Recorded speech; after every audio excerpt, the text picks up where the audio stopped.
Arrow Season 3, Episode 16, The Offer. I really enjoyed this episode. I think it was a really cool episode that had a lot of great surprises to it, actually. Like, I think the biggest thing, really, if everything's kind of centered around the League of Assassins at this point, but, the last maybe 10, 15 minutes of this episode were just like one surprise after another, and it was really crazy to watch some of this stuff happen. We saw Nissa basically separate herself from the League of Assassins, I'd say probably in the middle of the episode. And so we're going to see her kind of have a storyline where she stays in Starling City and she kind of works with Laurel and teaches her how to basically just be more badass and kind of be like the true Black Canary that we know from the comics, and a lot like her sister.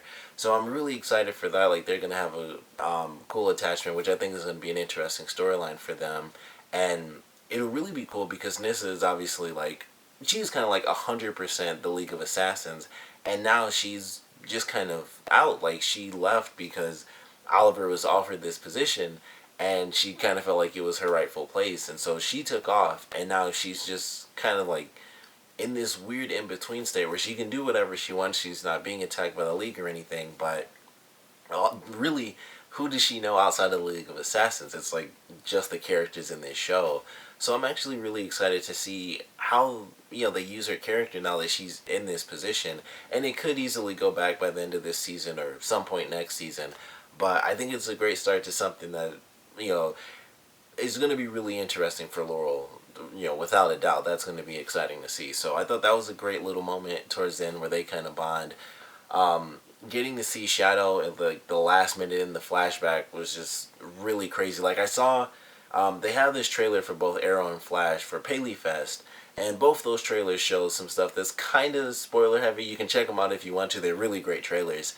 And they show some stuff from the next couple of episodes for each show. And there's some really crazy things coming up for both shows really, but they kind of showed that Shadow was going to be coming back in the trailer.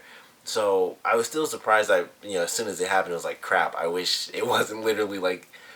I think that entire last scene in the flashbacks was like 30 seconds long, and they're running, and it's just like Shadow, and then it cuts. So of course I want to know what the heck is going on there. Is she dead now? Because the way they did it, some of the dialogue that Oliver says, and they've done this several times, is like whenever something happens, he just thinks everybody's dead. So there's never like, all right, I'll see you later in the flashbacks. It's always like somebody got sucked out of a boat, somebody got shot, in the head or in the back or whatever. It's never just like, all right, we left. Somebody drowned, someone was shot or stabbed or blown up or something crazy.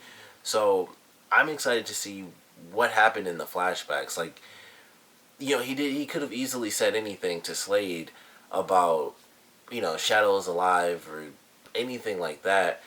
But at the same time, maybe he didn't because, either Shadow is still dead or maybe he's just, like, nuts. Like, it's Slade and he didn't want to tell him.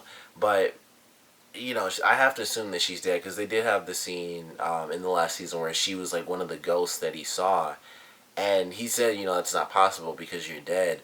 So it's really unfortunate, and maybe she isn't dead because that's the exact same thing happened with Sarah where Oliver thought she was dead too, and then she came back in the present tense and he was like, I thought you died. And so, I'd love to see that happen with Shadow, and maybe they could kind of bring Slade back in a little bit to kind of, just so he can know that that happened and that she's actually still alive and they both find out. But I'm excited to see how that plays out and just everything that's going to happen with that. And I still want to know, what happens with Oliver and Maceo's son and, how they end up getting back together and how everything works out from there. So I'm still looking forward to seeing how that plays out. And we didn't really see too much of it. It was like very minor points in this episode. But it was nice to see that. And it was actually kind of cool getting to see Oliver, talk to the little boy because he doesn't really get too many scenes. So it was nice that he had a bit of a focus, at least in this episode. So I enjoyed that. The way they ended it, you can't do anything but be excited to learn what the heck is happening with Shadow. Maybe it's a twin or something like that, who knows. But I'm excited for that. We got to see, obviously, like I said, the League of Assassins stuff was really great. Lance kind of turning on Oliver in this episode was definitely interesting because that was one of the things that was shown in the trailer where Lance is kind of going against Oliver now. And I was wondering, like, what is it that happens? And there were two really big things that, like the first thing I instantly knew, like as soon as I was watching it, right when he was coming on the scene, I was like, I understand what it is now. And it was exactly what he said. And it's the fact that Oliver didn't tell him what happened with Sarah for over a month, and he knew. And it was like, it just makes perfect sense that that's why he'd be upset. And then, we got the end of this episode where Oliver has decided to reject the offer to become the next Ra's al Ghul. So Ra's decides to dress as Arrow and starts killing people again. And it makes perfect sense. He's basically going to frame him, and he goes from, being the sort of good vigilante that he is now to being the older version where he was like just snapping necks and, shooting everybody and anybody he could find.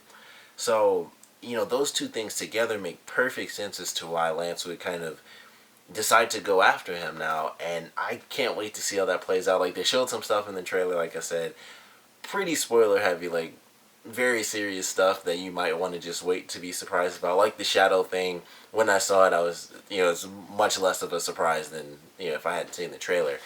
But still an awesome trailer. It's still stuff where even when like little bits and pieces, you want to know the in-between stuff, because it's just, it's a trailer. So it's like, I know this big moment, but there's so much that leads up to this. Like, how do they find these answers and this and that? So I'm still incredibly excited to see the stuff with Lance and exactly how crazy things get with Ra's al Ghul posing as the Arrow, and how long it takes the team to actually find him, because he could have, as many people as he wants posing as Arrow. It was him in this episode, but he could easily be in the city, and then we still have 8 scenes in the next episode where it's just a random person, and Oliver has to fight a bunch of different Arrows because they're all posing as him and just killing off a ton of bad guys. And obviously that's, not what Team Arrow's about anymore. So I can't wait to see how it plays out. I thought this was definitely a really fun episode to watch.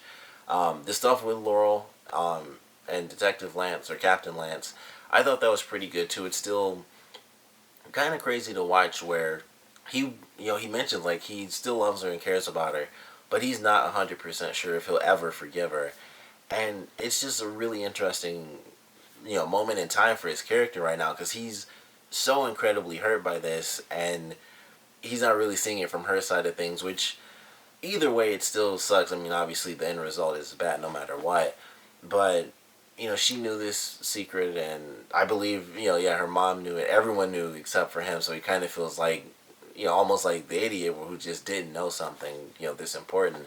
And it's kind of interesting to see him at this point where admittedly, he's kind of distanced himself from all of the characters, because he distanced himself from his own daughter, and then really there's no one else around. Obviously all of Team Arrow is kind of done as far as he's concerned, so he is kind of alone at this point in time, and that just makes for, some pretty interesting storylines coming up and throughout the rest of this season, because he's got no one to bounce certain ideas off of, or say, I plan on doing this, and then, maybe Laurel would say, that's a bit far, and something like that.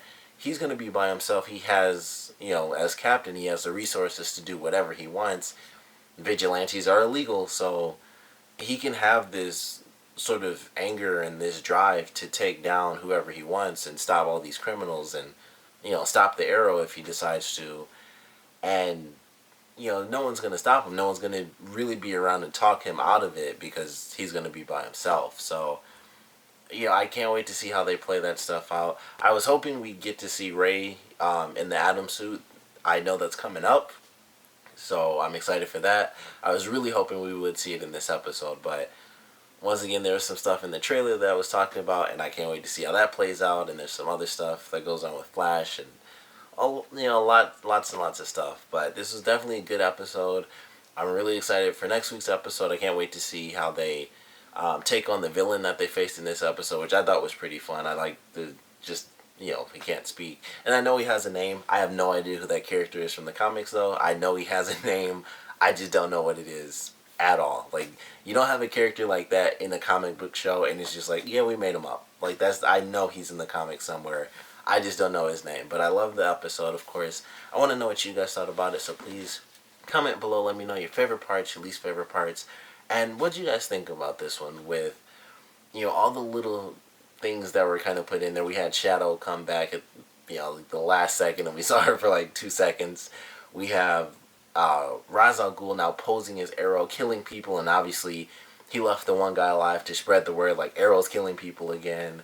And, even some of the stuff that happened with Merlin and Thea, where Thea had like some great moments in this episode where she was just kind of thinking and explaining her reasoning and how she doesn't recognize the past version of herself. I thought those were great, moments in the episode as well. They were, early on, so it was like the early toned down portion, and then everything kind of goes crazy later on. So it was almost like, a complete 180 for the episode, where it's like people reflecting and stuff, and it was mostly Thea in like the first half of the episode, and then things just go nuts after that. But I want to know what you guys thought about it, so please comment below, let me know, and thanks for watching.